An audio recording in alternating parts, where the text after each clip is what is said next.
Koraput 326 number जातीय राजपथ बंगलागुड़ा चाबेरी नदीर अस्थायी पोल बाइक भारसाम्य हराई दुर्घटनाग्रस्त। गुरुवार राति समय द्रुत गति एक स्कूटी आसी बंगलागुड़ा अस्थायी ब्रिज नाल तल को खसी जाइछि।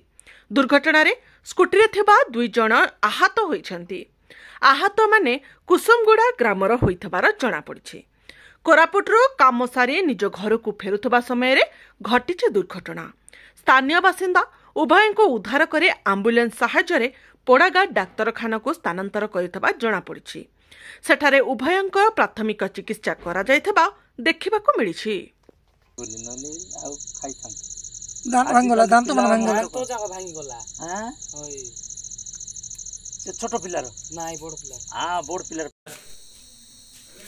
गाड़ी टिके स्पीड थिला तब हम सफा को जाऊ तो चलिबो के ढोकाई नन तो ना जणे पड़लो हां को प्रकार पड़लो एटा ए हमर ए गांव बोल जान से हां